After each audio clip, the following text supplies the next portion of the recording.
नमस्कार. आपण भारतीय जनता पक्षाचे अभ्यासू नगरसेवक संभाजी शिंदे जे पूर्वी भारतीय जनता पक्षाचे बदलापूर शहराचे अध्यक्ष होते.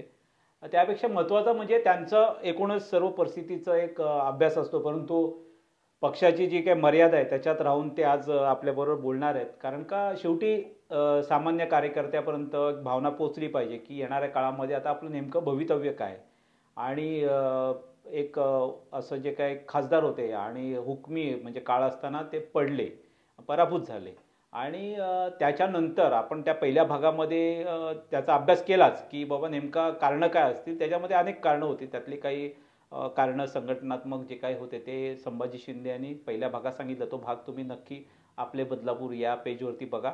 आणि दुसऱ्या भागामध्ये आपण चर्चा करणार आहोत की त्याचा आता परिणाम आता या साधारणपणे सप्टेंबरमध्ये अधिसूचना निघेल निवडणुकीची आणि साधारणपणे 60-65 दिवसाचाच एक कालावधी राहिला आणि तो एवढा काही फार मोठा नाही आहे विधानसभा निवडणुकीच्या दृष्टिकोनातनं.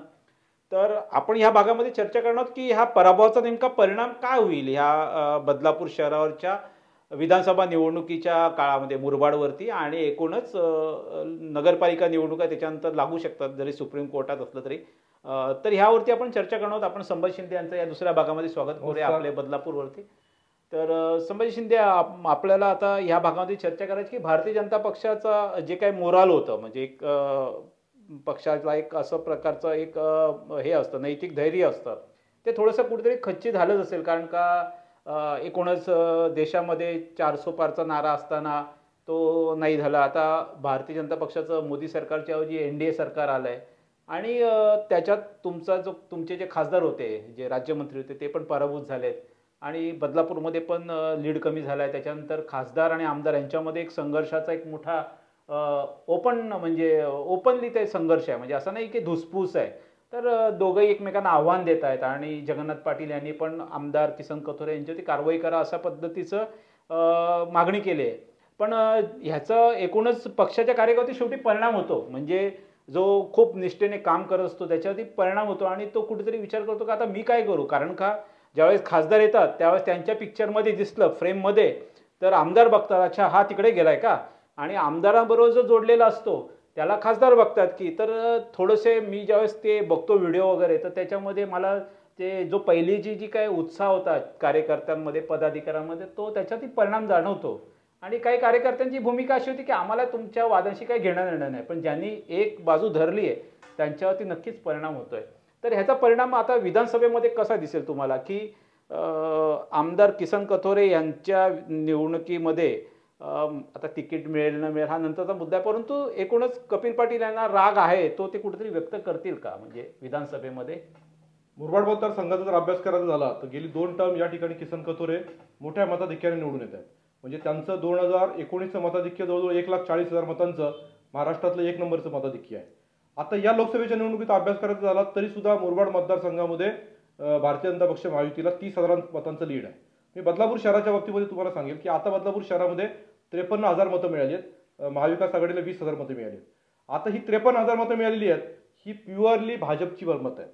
याच्यामध्ये मी तुम्हाला पहिल्या अनालिसिसमध्ये सांगितलं की प्युअरली भाजपची मतं आहेत. म्हणजे कुळगाव बदलापूर शहरामध्ये सुद्धा भारतीय जनता पक्ष तसा अग्रेसर आहे.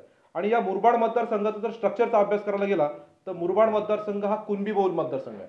त्याच्यामुळे या ठिकाणी ज्या कुणबी समाजाचा उमेदवार असेल तर त्या उमेदवाराला त्या ठिकाणी सॉफ्ट कॉर्नर मिळतो. आणि किसन कथोरे यांनी गेल्या जवळजवळ 20 वर्षामध्ये या 10 वर्षामध्ये मुरबाड मतदारसंघ पुढच्या 15 वर्ष मुरबाड मतदारसंघ 5 वर्ष अंबरनाथ मतदारसंघ या 15 वर्षामध्ये मुरबाड मतदारसंघामध्ये स्वतःच एक नेटवर्क तयार केलंय. कुठल्याही निवडणुकीला एखाद्या राजकीय पदाधिकाऱ्याला सामोरं जायचं असेल तर त्याला स्वतःची 50% मतं तरी असावी लागतात. पक्षाच्या मतांवर तो निवडून येतो पण त्याची स्वतःची 50% मतं असावी लागतात. किसन कथोरेंना या मतदारसंघामध्ये एकूण 1,75,000 मतं मिळाली आहेत. मागच्या वेळेला 4,27,000 मतदान होतं. किसन कथोरेंकडे स्वतःची 1 लाख मतांची वोट बँक निश्चित आहे.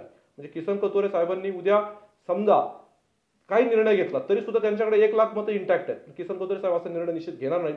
ते भारतीय जनता पक्षाशी निश्चित एकनिष्ठ आहेत आणि त्यांनी लीड दिलेला आहे.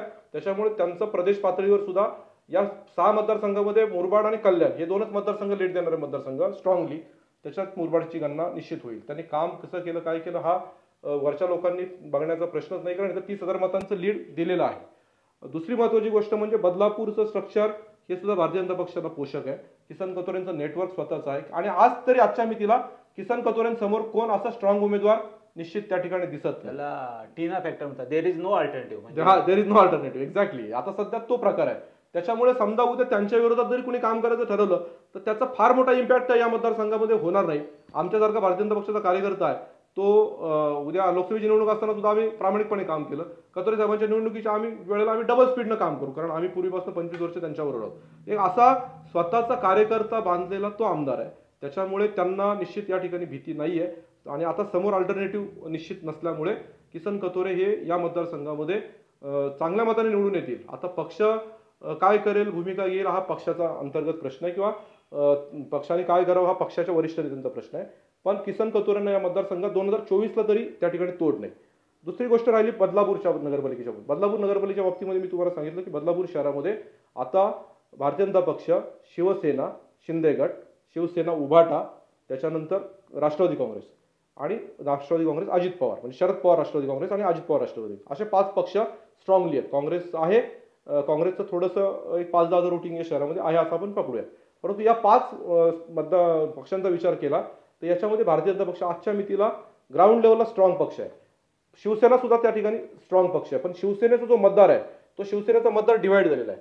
काही मतदार उभाटामध्ये जाणार आहे, काही मतदार शिंदे सेनेवर राहिला आहे. भारतीय जनता पक्षाचा मतदार कुठेही डिवाइड झालेला नाही.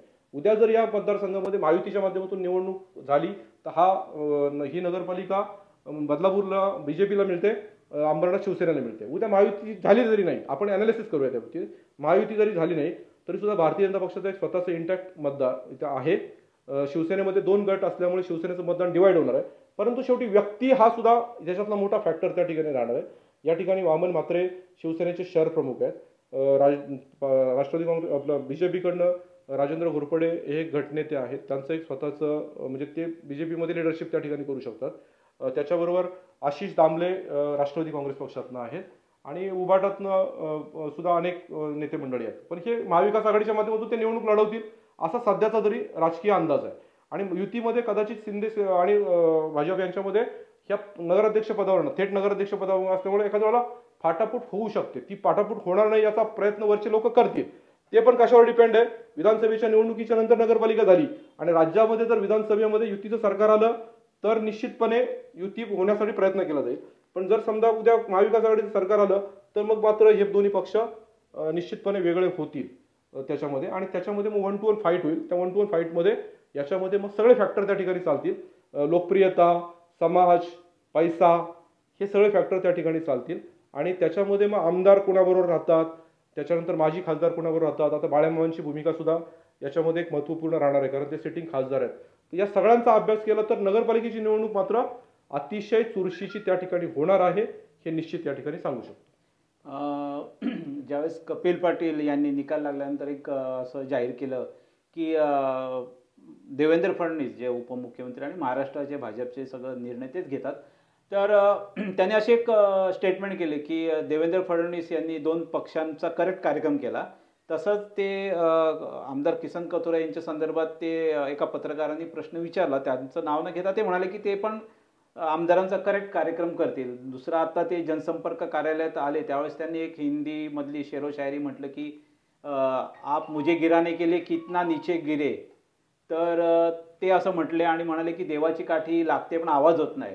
तर ह्या सगळ्याचा म्हणजे काहीतरी असं हे राहणारच ना परिणाम त्यांच्यावर. नाही, बरेच आता करेक्ट कार्यक्रम या विषयावर महाराष्ट्रामध्ये चर्चा झाली बऱ्यापैकी. नंतर भारतीय जनता पक्षाच्या एका वरिष्ठ नेत्याने कथोरे साहेबांच्या पक्षातनं हकालपट्टीची मागणी केली. या गोष्टी निश्चित झाल्या. पण माझं स्वतःचं असं मत आहे की किसन कथोरे यांचा मुरबाड मतदारसंघामध्ये एक स्वतःचा मतदार आहे. त्याच्यामुळे त्यांचा करेक्ट कार्यक्रम करणं तितकं सोपं निश्चित नाही. ते कुणाचा तरी करेक्ट कार्यक्रम करू शकतील एवढी ताकद त्यांच्यामध्ये निश्चित होती त्या ठिकाणी आणि ती आत्ताही त्यांच्यामध्ये ताकद आहे. परंतु किसन कथोरेंचा एक स्वतःचा इंटॅक्ट असा मतदार आहे. त्यांनी आता गेल्या 10 वर्षामध्ये तो अजून वाढवलेला आहे. थोडं ग्राउंड लेवलला काम करणारा कार्यकर्ता आहे. आणि दुसरी गोष्ट, त्यांच्याकडे अजून 3 महिन्यांचा कालावधी होते. त्यांना आता कोण आपला करेक्ट कार्यक्रम करू शकतो याची थोडी जाणीव जर झाली असेल तर निश्चित ते सावध झालेले असणार आहेत. आणि त्याच्यामुळे पुढच्या 3 महिन्यामध्ये ते इथलं बळ जे आहे हे संघटित करण्याचा निश्चित प्रयत्न करतील. त्यांनी त्या अनुषंगानं आमदार आपल्या दारी म्हणून सुरुवात पण केलेली आहे. आणि तसं किसन कथोरेंना बदलापूर शहर असेल किंवा मुरबाड असेल यातला गावागावातला लहान लहान मुलगा ओळखतो, सोसायटीतला प्रत्येक माणूस ओळखतो. त्यांचं ते रोड नेटवर्क वगैरे या सगळ्या गोष्टीमध्ये त्यांचं काम आहे. त्याच्यामुळे त्यांचा करेक्ट कार्यक्रम करणं तेवढं सोपं निश्चित नाही, ते होऊ शकत नाही असं माझं एक भारतीय जनता पक्षाचा कार्यकर्ता म्हणून मत आहे. आणि निश्चित वरचे लेवल लोक सुद्धा या बाबतीमध्ये बघतील की भारतीय जनता पक्षाची आमदारांची संख्या वाढवायची असेल तर हा करेक्ट कार्यक्रम करण्याचा कार्यक्रम बंद केला पाहिजे पहिली गोष्ट. आणि हे सगळं वक्तव्य कधी केलं गेलं होतं? 4 तारखेच्या अगोदर. खरं तर आम्हाला आमच्यासारख्या कार्यकर्त्यांना पण अशा अपेक्षा नव्हत्या की असं वक्तव्य निवडणुकीच्या निकालाच्या अगोदर करावं, हे करावं. त्याच्यामुळे कार्यकर्त्यांना पण वाईट वाटलं की हे काय करेक्ट कार्यक्रमचं घडीत चाललंय. पण निश्चितपणे किसन कथोरे हे एक प्रबळ व्यक्तिमत्व आहे. त्यांच्या मागे मोठ्या प्रमाणात मतदार आहे, त्यांच्या मागे नागरिक मोठ्या प्रमाणात आहेत. त्यांचा स्वतःच्या 1 लाख मतांची वोट बँक या मतदारसंघात निश्चित आहे. त्यांच्या समोर कोण उभं राहिला निश्चितपणे डेअरिंग करणार नाही अशी आम्हाला खात्री आहे. संभाजी शिंदे यांचे आपण मनापासून आभार व्यक्त करूया. आणि एक महत्त्वाचा मुद्दा असा आहे की येणाऱ्या काळामध्ये म्हणजे हे माजी खासदार कपिल पाटील आणि विद्यमान आमदार किसन कथोरे यांचं एकूणच जो मधली जी दरी आहे ती म्हणजे कितीपत बुजवली जाते आणि कार्यकर्त्यांमध्ये जी दरी निर्माण झालेली आहे ती कितपर्यंत सांधली जाते ह्या गोष्टीचा पण नेमका परिणाम होईल. असाच आत्मविश्वास खासदार कपिल पाटील यांना सुद्धा होता की माझा कोणीच म्हणजे माझं पण तसंच मत होतं की पराभव फार कठीण आहे खासदार कपिल पाटील यांचा. आणि बाळामामासारखं एक व्यक्तिमत्व जे म्हणजे अशा अचानकपणे येतं पुढे आणि त्यांचा एक निकाल अनपेक्षित निकाल अशी राजकीय परिस्थिती पालटत जाते की त्याच्यामुळे तो निकालच फिरतो. तसं काही होऊ शकतं राजकारणात. परंतु संभाजी शिंदे यांनी जे काही भूमिका मांडली आहे ती पण तितकीच संयुक्तिक आहे. करेक्ट कार्यक्रम देवेंद्र फडणवीस यांचा होईल का किसन कथोरेंचा होईल किंवा काय होईल हे येणाऱ्या काळामध्ये आपल्याला कळेल. आणि आपण वेळोवेळी बदलत्या राजकीय परिस्थितीचा आपले बदलापूरमधनं बघणार आहोत. या कार्यक्रमाचं उद्दिष्ट असं आहे की सर्वसामान्य नागरिकांमध्ये एक प्रकारची जागृती निर्माण व्हावी. आपले लोकप्रतिनिधी नेमके आपले राजकीय पक्ष आपल्या ज्या गरजा आहेत, मूलभूत भूमिका आहेत किंवा मूलभूत समस्या ह्यापर्यंत नेण्यासाठी आमचा हा प्रयत्न आहे.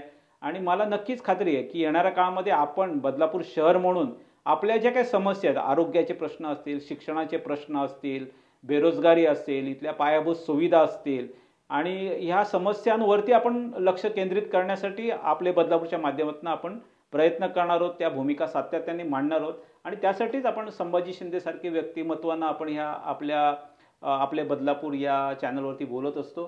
तर पुन्हा एकदा मी संभाजी शिंदेच्या मला या ठिकाणी फक्त एक गोष्ट मांडायची की मी आपले बदलापूरला नेहमी मुलाखतीला गेल्या 2-3 वर्षापासून येतोय. आज आपले बदलापूरनं 1 लाख व्ह्युअर्सचा टप्पा क्रॉस केलेला आहे. म्हणजे बदलापूर शहरामध्ये 95,000 म्हणजे जो 1 लाखांकडे वाटचाल त्या ठिकाणी केलेली आहे. थोड्या दिवसात ती वाटचाल पूर्ण होईल. पण आपले बदलापूर हा बदलापूरमधला पहिला डिजिटल चॅनल लोकांच्या घरामध्ये पोहोचलेला चॅनल आहे. आणि तो लोक आतुरतेने वाट पाहत असतात. कोरोना काळात सगळे वृत्तवाहिन्या बंद होत्या, आपले बदलापूर चालू होते. आज सुद्धा आपले बदलापूरला काय येतंय हे फेसबुक पेजवर लोक नेहमी ते पाहत असतात. म्हणजे माझी तर दररोज उत्सुकता असते की आज आपल्या बदलापूरने काय दिलंय. आपल्या बदलापूरसाठी मनापासून शुभेच्छा देतो. आणि निश्चित बदलापूर शहरातलं 1 नंबरचं चॅनल आहे त्याच्या अशीच वृद्धी व्हावी अशी यासाठी त्यांना मनापासून शुभेच्छा देतो. धन्यवाद.